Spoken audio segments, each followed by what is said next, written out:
Hey, this is Wolf from Armoury-Terrain, and it's about 10 o'clock on a Friday night, and instead of being out there partying with all the cool kids, I'm here in my workshop building Halloween props. Now, Brisbane in the springtime is truly awful.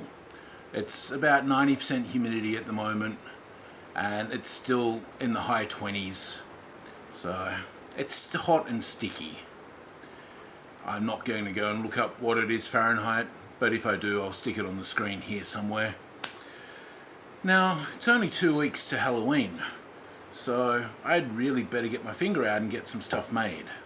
Also, some videos posted. Right then, so I bought a cheap bag of bones from one of my local thrift shops. Now, this is pretty low quality stuff. I mean, the skull is only just big enough to belong to a child, sort of thing. You know.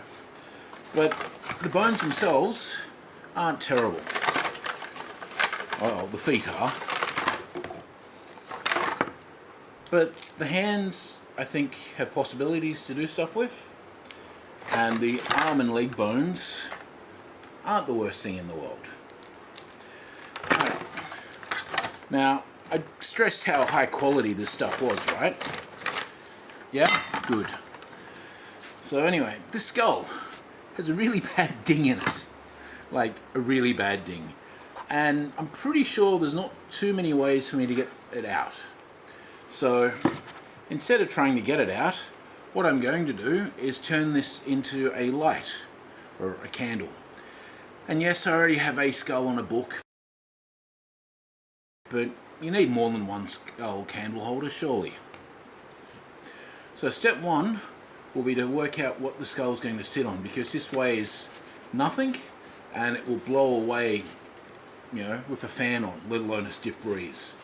So once I anchor that down, I'll give it a quick brown wash so it doesn't look quite as terrible and cheap and plasticky as it currently does.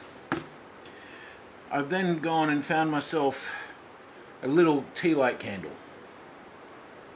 Now when it actually warms up, it starts flickering a little bit. So, done. Yeah, maybe not quite.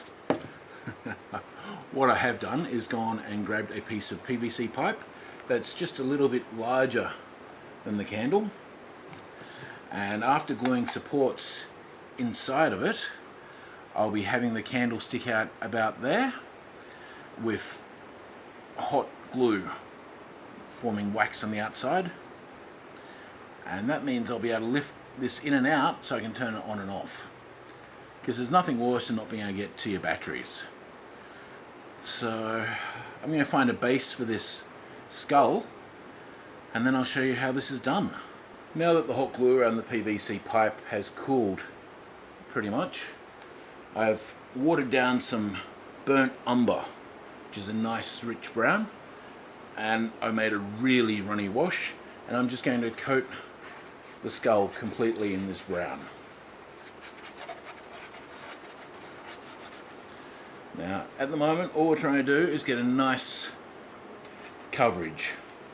Doesn't matter if it slops onto the board a little bit, because we're going to paint that differently.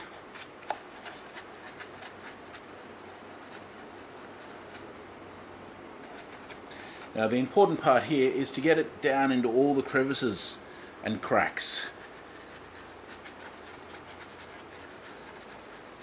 especially around the teeth and the eye sockets and any seam lines on the skull. That is, you know, bone seam lines, not the mold lines.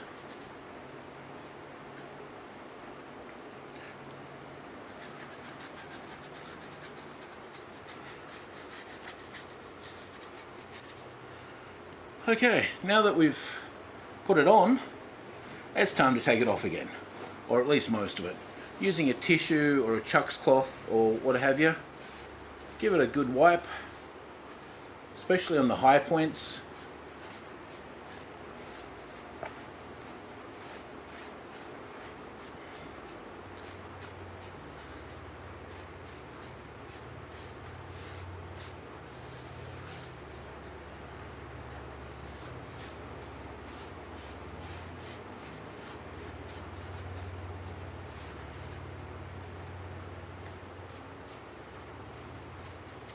bit of dabbing here and there. The thing that we really don't want is a nice even colour. That's the worst thing that we could get right now. So what we want is it to be all over the place, splotchy and different colours. And that makes the skull a whole lot more interesting. Now, if you feel that there's areas on your skull that haven't come out enough, simple. Put more brown wash on and then dab it off again. Most importantly, do it until you're happy with the look of it, because after all, it's your prop. Now I'm going to give this a couple of minutes to dry. Yeah, right, I'm going to grab a hairdryer and speed it up. And when it is dry, I'm going to start putting wax or hot glue on to represent wax. So as you can see, my table is still covered in pumpkins and half pumpkins and other pumpkins to be worked on. And here I'm going to put some detail onto this candle. Now you really do want to have at least an extra thickness all the way around the top to start with, because the PVC pipe is too thin to represent a wax candle. Remember, however, don't get any hot glue on the inside, or you won't be able to get your tea light candle in and out and turn it on and off. And that would be a shame once you've gone to this amount of effort. Okay, now that we've got the thickness on top, we're just going to run hot glue down.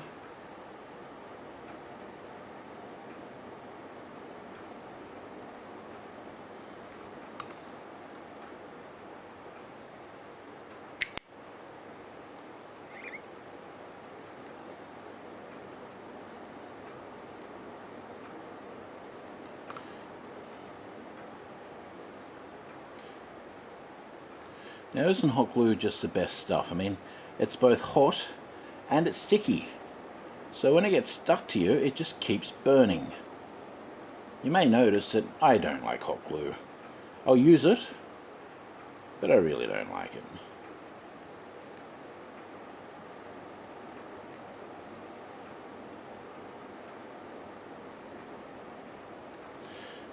Okay, now if you've got any really cool cracks in your skull, try not to put the hot glue over them. But what you can do is, once it solidifies a little bit, you can run a second strand down, like wax often goes on candles.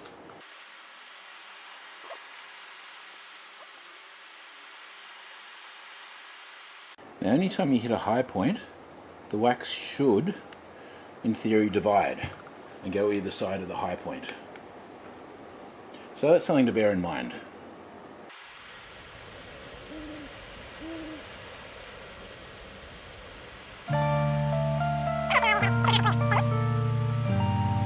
Probably the hardest part is knowing when to stop and not just keep adding and adding and adding.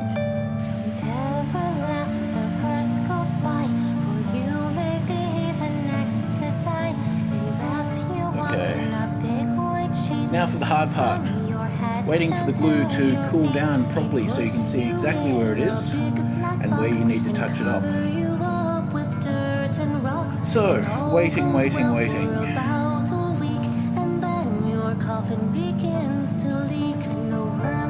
we're waiting, here, have some music by the Harp Twins.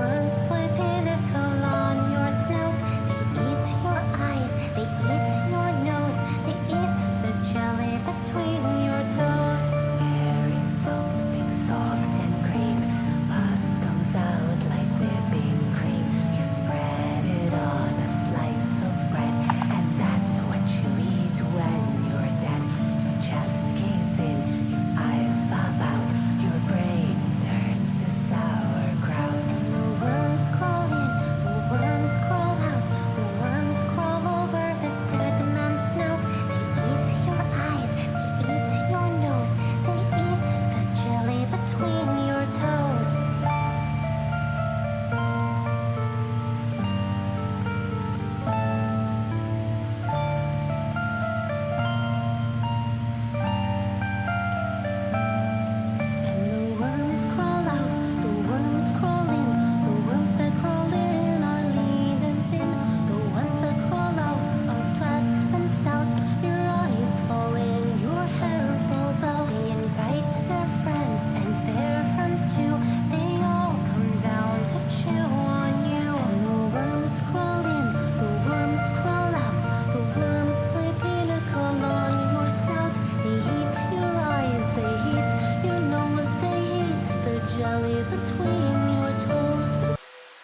So here I am with the finished candle on top of the skull. As you can see, I've painted the hot glue with some antique white acrylic paint. Now you're probably going to have to give it 2, 3, maybe even 4 coats of paint to give you a nice full coverage, because otherwise you're going to see the hot glue through the paint.